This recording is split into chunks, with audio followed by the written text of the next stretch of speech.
भागवत महापुराण की जय। कृष्ण कन्हैया लाल की जय। राधा रानी की जय। भगवान श्री कृष्ण के सभी भक्तों को राधे राधे, जय श्री कृष्ण। आज मैं आपको सुनाऊंगी भागवत महापुराण में नवम स्कंद में 14वां अध्याय चंद्रवंश एवं उर्वशी और पुरुरवा की कथा।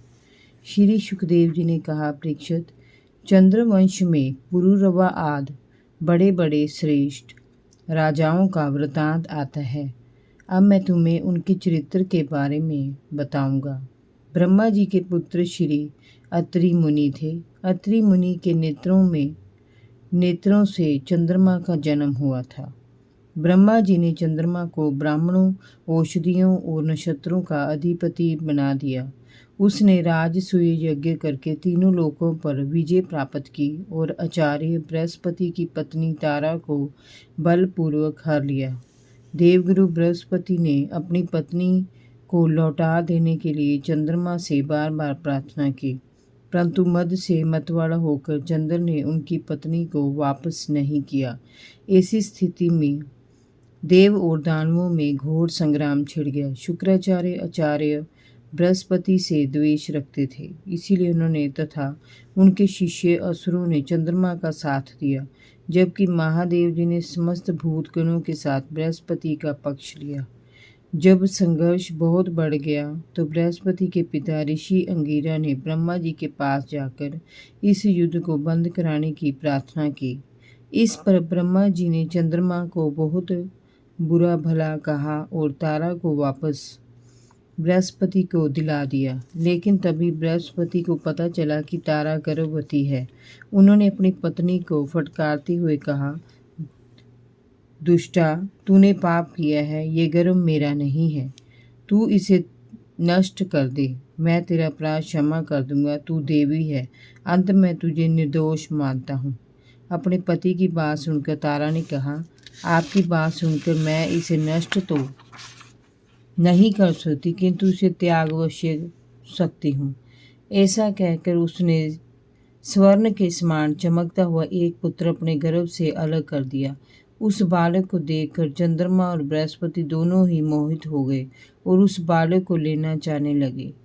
वे परस्पर झगड़ा करने लगे कि ये बालक उनका है। तब ऋषियों और देवताओं ने तारा से पूछा कि ये बालक किसका है। तारा ने लज्जावश कोई उत्तर नहीं दिया। उस समय ब्रह्मा जी ने स्नेह से तारा को अलग ले जाकर पूछा कि वह बालक किसका है। तब तारा ने लज्जा से सिर झुकाकर धीरे से कहा, ये चंद्रमा का है। ब्रह्मा जी ने उस बालक को चंद्रमा को दे दिया। चंद्रमा ने उस बालक का नाम बुध रखा। वह बालक गंभीर बुद्धि का था।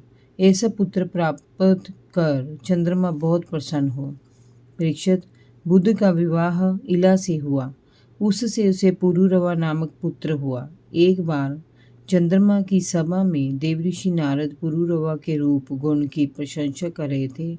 उसे सुनकर उर्वशी के मन में काम भावना का उदय हो गया। वह पुरुरवा के पास पहुंची और अपना प्रणय निवेदन किया। देवगना उर्वशी को देखकर पुरुरवा का मन चलायमान हो उठा। उसने उर्वशी का अपने महल में स्वागत किया और उसके सन्मुख अपने प्रेम को अभिव्यक्त कर दिया। उर्वशी ने कहा, राजन, आप कामदेव के समान सुंदर हैं। भला ऐसी कौन रमणी होगी जो आपके रूप गुण पर मोहित नहीं होगी। जो पुरुष रूप गुण आदि के कारण प्रशंसनीय होता है, उसे सभी स्त्रियां पसंद करती हैं। मैं आपको धरोहर के रूप में भेड़ के 2 बच्चे दूंगी, आप उनकी रक्षा करना। मेरी दूसरी शर्त ये है कि मैं आपको कभी निर्वस्त्र ना देखूं। यदि ऐसा हुआ तो मैं आपको छोड़कर तत्काल चली जाऊंगी। पुरुरवा ने उसकी दोनों शर्तें स्वीकार कर ली। परीक्षित, उसके बाद दोनों स्वच्छंद विहार करने लगे। उसके साथ पुरुरवा ने वर्षों तक विहार किया। इधर जब इंद्र ने उर्वशी को नहीं देखा तो उन्होंने गंधर्वों को उसे लाने के लिए भेजा। वे गंधर्व रात के समय पुरुरवा के महल में चुपचाप गए और धरोहर के रूप में रखे दोनों भेड़ के बच्चों को चुरा कर चलते बने। उर्वशी ने जब भेड़ के बच्चों की बे बे सुनी तो उसे बहुत दुख हुआ। वे उठकर पुरुरवा के पास पहुंची। उस समय पुरुरवा निर्वस्त्र पड़ा सो रहा था। उर्वशी ने उसे फटकारा, तुम बड़े मर्द बनते हो, कायरों की तरह पड़े सो रहे हो, और वे गंधर्व मेरे पुत्रों के समान भेड़ के बच्चों को चुरा कर लिए जा रहे हैं। पुरुरवा शीघ्रता से उठा, उसे अपने निर्वस्त्र होने का भाव ही ना रहा। वह तलवार खींचकर गंधर्वों के पीछे भागा। गंधर्व भेड़ के बच्चों को छोड़कर अंतर्ध्यान हो गए।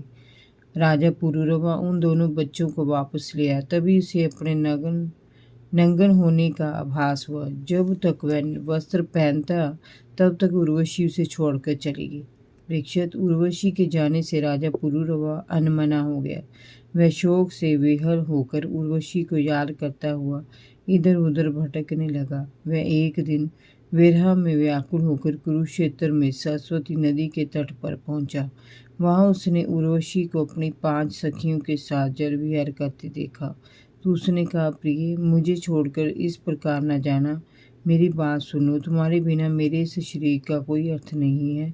ये शरीर तो अब ढेर हुआ जाता है। तुम्हारे देते देते इसे भेड़िए और गिद्ध खा जाएंगे।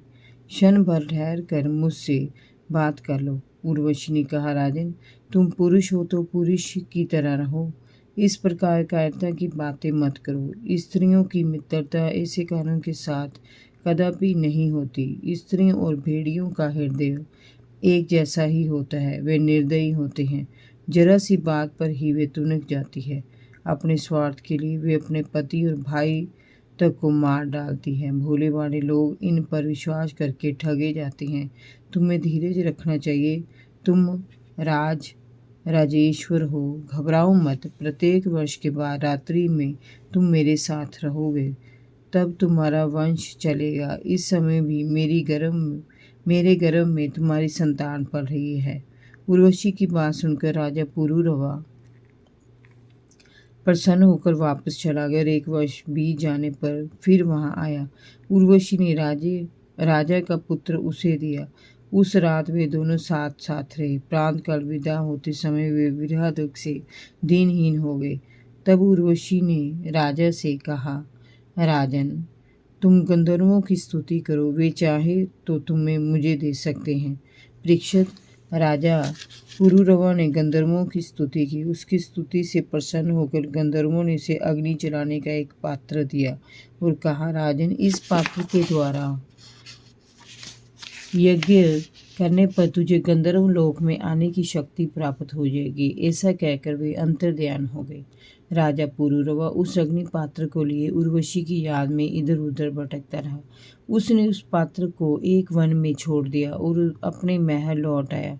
त्रेता युग आने पर उसके हृदय में वेद मंत्र का उदय हुआ। वह स्थान पर पहुंचा जहां उसने वह अग्नि पात्र छोड़ा था। अब वहां पर शमी वृक्ष के गर्भ से पीपल का एक पेड़ उठ आया था। राजा ने उर्वशी की कामना के लिए उस वृक्ष से 2 अरनियां बनाई और अग्नि प्रज्वलित करके ओंकार मंत्र का जाप करते हुए यज्ञ किया। उसके मन में उर्वशी से मिलन की चाह के अतिरिक्त कुछ और नहीं था। इस प्रकार वह नित्य यज्ञ करने लगा। अंत में एक दिन उसे गंधर्व लोक जाने का मार्ग प्राप्त हो गया। वह गंधर्व लोक पहुंचकर उर्वशी के साथ विहार करने लगा। जय जय श्री राधे। भागवत महापुराण की जय। कृष्ण कन्हैया लाल की जय। भगवान श्री कृष्ण के सभी भक्तों को राधे राधे। जय श्री कृष्ण।